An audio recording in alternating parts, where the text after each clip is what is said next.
नासिर हैरानी परेशानी की हालत में उसको कुछ समझ नहीं आती तो वो ये फैसला कर लेता है कि वो जितनी जल्दी हो सके सारी बात फाइज को बताएगा। जैसे ही आप देख रहे हैं कि फाइज को कॉल करता है और कहता है जी मैं बहुत ज़्यादा परेशान हूँ, मैंने बहुत ही बड़े बड़े गुनाह किए हैं, लेकिन मुझे ऐसा लग रहा है कि ये गुनाह बहुत बड़ा है, इससे कई घर उजड़ चुके हैं और कई दिल टूट चुके हैं। हरीम जैसी लड़की पर तोहमतें लगाना ये कोई अच्छी बात नहीं है। मैं अपने आप को माफ़ नहीं कर पा रहा हूँ, मैं बेहद शर्मिंदा हूँ।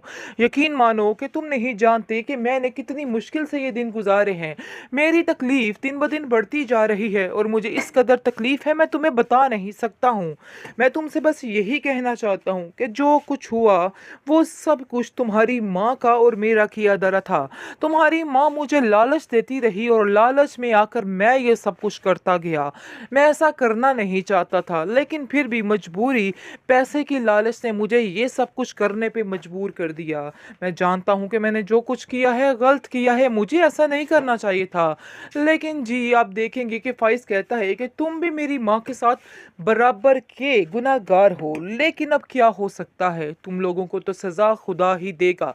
लेकिन आप लोगों ने जो हरीम पर तोहमतें लगाई हैं इसका तो कफारा आपको दुनिया में ही अदा करना पड़ेगा। और वैसे भी आप लोग देख रहे हैं कि आप दोनों की क्या हालत है। शायद आपको इस चीज़ का अंदाज़ा ही नहीं है कि आप दोनों किस हाल किस मोड़ पर हो। जिसको सुनकर आप देखेंगे कि वो कहता है मैं हरीम के पास जाऊंगा और उससे माफ़ी मांगूंगा, लेकिन वो जानता है कि अब हरीम के पास जाने का फ़ायदा भी नहीं, क्योंकि हरीम अब उसकी बात कहाँ मानने वाली है। वो उसको माफ़ तो कर देगी, लेकिन वो इस चीज़ का उससे ज़रूर जिक्र करेगी और कहेगी कि तुमने आज तक मेरी बात का यकीन नहीं किया, लोगों की बातों पे यकीन करके तुमने मुझे गलत कहा है। तुम्हें मेरे पे ज़रा सा इत्तबार तो होना चाहिए था। मुझे अफसोस इस चीज़ का है कि तुमने किसी बात का कोई भी यकीन नहीं किया है। तुमने मुझे बहुत तकलीफ़ दी है और मुदस्सिर सर ही थे जिन्होंने मुझे संभाला, मुझे सहारा दिया है। मैं इन चीज़ों को कभी नहीं भूल सकती हूँ। हकीकत यही है और शायद तुम इस चीज़ से नावाकिफ़ हो। आगे से वो कहता है कि हाँ जो कुछ भी है, लेकिन मैं तुमसे माफ़ी मांगता हूँ। मैं जानता हूँ कि मैंने जो कुछ किया वो नाकाबिले माफ़ी है, लेकिन यकीन मानो मुझे इस चीज़ का बेहद अफसोस है और मैं अब ये बात जो है वो तुमसे करना चाहता हूँ कि तुम मुझे माफ़ कर दो और मेरे साथ घर चलो। लेकिन हरीम अब उसकी बात नहीं मानने वाली और उसको कहेगी कि नहीं तुम यहाँ से जा सकते हो, मैं तुम्हारे साथ अब नहीं जाने वाली है। उससे लाइबा से उसको कहती है कि अपने भाई को मेरा पैगाम दे देना कि जितनी जल्दी हो सके मुझसे पीछा छुड़वा ले। ऐसा ना हो कि कोर्ट कचहरियों के चक्कर में उसको मैं फंसा दूं तो वो जलील हो। ना मैं किसी को जलील करना चाह रही हूँ, ना मैं किसी को बदनाम करना चाह रही हूँ। बेहतर यही है कि जो जैसा चल रहा है वैसा ही चलने दीजिए और मेरी जान आप लोगों से छूट जाए, बस मैं यही चाहती हूँ। जिस पर लाइबा उसको कहती है कि भाभी मैंने आपको ये भी समझाने के लिए आपको कॉल की है और आपको मैंने अपनी खुशी में शामिल इसलिए भी करना चाहा है ताकि आप हमारी खुशी में शामिल होके अपने सारी जो आपकी इसकी बातें हैं कदूरते हैं वो ख़त्म कर सके और आपके दिल से सारे वहमो गुमान निकल जाए।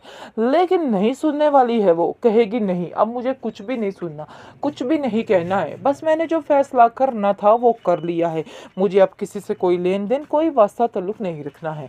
इसलिए बेहतर यही है कि लाइबा उसको कहो कि ये काम ख़त्म कर दे ताकि ज़िंदगी सुकून से मैं भी गुजार सकूँ और वो भी गुजार सके। लेकिन लाइबा अपने एंड तक की कोशिश जारी रखेगी और कहेगी कि मैं ऐसा नहीं कर सकती, मैं इतना बड़ा गुनाह नहीं कर सकती हूँ, क्योंकि मुझे पता है कि आप दोनों बेकसूर हो, इसलिए मैं ऐसा नहीं करूँगी। क्योंकि फाइज भाई को भी आप नहीं जानती, उन्होंने जो कुछ देखा है बस वो यही समझ रहे हैं, उनको असल हकीकत नहीं पता है। जैसे ही लाइबा शादी कर लेती है वकास के साथ और उसके बाद कहकशा के पास आती है और काफ़ी खुश होती है और कहती है कि आप मुझे दुआएं दें क्योंकि मैंने बहुत ही अच्छा काम कर लिया है, जो काम आप कभी नहीं कर सकती थी।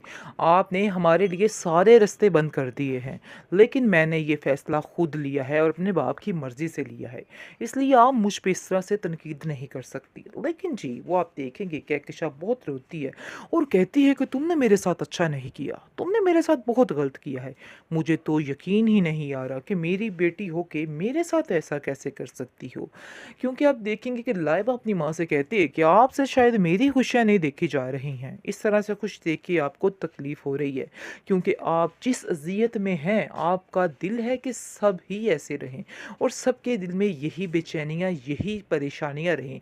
लेकिन ऐसा नहीं होने वाला है। मैं अपनी ज़िंदगी में बहुत ज़्यादा खुश हूँ और खुश होना भी चाहिए, क्योंकि मैंने आपके साथ जितने साल गुज़ारे हैं, अब जाकर मुझे समझ आई है कि कितनी अज़ियत में गुज़ारे हैं। हाँ, मुझे यकीन है कि वकास के घर वाले भी इस बात के लिए राज़ी हो जाएँगे और हमें एक्सेप्ट कर लेंगे। मुझे इस चीज़ का पूरा यकीन है। लेकिन आपने जो नासिर के साथ मिलकर सब कुछ किया है, वो गेम अगर फ़ाइज़ भाई पर खुल गई तो आप सोचिए कि क्या होगा। आप अपने दिमाग से ये बातें निकाल क्यों नहीं देती हैं? आपने जो किया बहुत गलत किया है। अभी भी वक्त है, जाइए और हरीम भाभी से जाके माफ़ी मांग लीजिए। हो सकता है आपके दिल का बोझ हल्का हो जाए और आपके गुनाह माफ़ी हो जाएं। लेकिन मुझे नहीं लगता कि आपको अभी तक किसी बात की कोई समझ आ रही है, क्योंकि अभी भी आप हरीम भाभी के मज़ीद खिलाफ कर रही हैं और उनका नाम लेना भी पसंद नहीं करी। लेकिन शायद आप ये बात भूल रही हैं कि झूठ जो होता है वो चंद दिन का मेहमान होता है, और ऐसी ही बात है।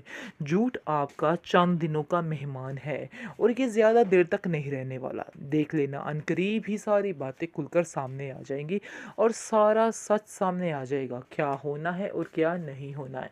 बहुत ज़्यादा तकलीफ़ में आ चुका है मुदस्सिर भी हरीम को देख के, और कहता है कि मुझे तो समझ ही नहीं आ पा रही कि आखिर आप कैसे इन लोगों में गुजारा कर सकती हैं। रोज़ रोज़ की बातें, रोज़ रोज़ के ताने कैसे इन लोगों की सुन लेती हैं। मैं तो आपकी ये हिम्मत की दाद देना चाहूँगा, क्योंकि मुझे नहीं लगता कि ये लोग इस काबिल हैं। जब दिल चाहे ये लोग आते हैं और आप पे तोहमतों की बारिश बरसा देते हैं, लेकिन आप कुछ नहीं कर सकती हैं। जिस पर आप देखेंगे कि कहती है हरीम कि आप मेरा इस चीज़ में साथ देंगे, मैं इसे दूर जाना चाहती हूँ और हमेशा के लिए इस रिश्ते से निजात चाहती हूँ। लेकिन वो ऐसा नहीं चाहता। वो चाहता है कि बस ये अभी काम ना हो और मुझे तकलीफ़ मज़ीद देना चाह रहा है। इसको सुनकर मुदस्सिर कहता है, अगर आप ये सब कुछ करना चाहती हैं तो मैं आपका साथ देने के लिए तैयार हूँ। आप बिल्कुल भी परेशान मत हो, सब ठीक हो जाएगा। मैं आपका साथ दूंगा और आप लोगों को इन लोगों से छुटकारा दिलवा कर ही सांस लूँगा। वैसे भी अब हरीम का भाई आ चुका है और वो फाइज से कहता है कि मुझे तुमसे इस कम अक्ली की उम्मीद नहीं थी कि तुम इस कदर घटिया सोच के मालिक हो, कि तुम इल्ज़ाम पर इल्ज़ामात लगाए जा रहे हो हरीम पर, लेकिन कुछ सोच नहीं रहे। लेकिन जब तुम्हें इस चीज़ का अंदाज़ा हो जाएगा और तुम्हें पता चल जाएगा कि आखिर क्या हो रहा है और किस पाव बिक रही है हर चीज़ और तुम्हारी माँ ने क्या कुछ किया है, फिर तुम यकीन मानो कि तुम्हारे पास और कोई चारा नहीं रहेगा सिवाय अजियत और सिवाय दुख के। और कुछ भी नहीं रहने वाला है, सिर्फ तकलीफ़ें ही तुम्हारे साथ होंगी और कुछ भी नहीं। क्योंकि तुम जो कुछ कर रहे हो इसकी माफ़ी तुम्हें नहीं मिलने वाली और ना ही तुम्हें कोई माफ़ करने वाला है। ये बात अपने दिमाग में अच्छे तरीके से बिठा के रख लो। आगे से हरीम कहती है कि फ़जूल में इन लोगों को समझाने का कोई फ़ायदा नहीं है, कोई ज़रूरत नहीं इन लोगों को समझाने की, बस इनसे अब छुटकारा ही हासिल करना बेहतर है। मैं आपको यही कहना चाहता हूँ, यही मशवरा देना चाहता हूँ।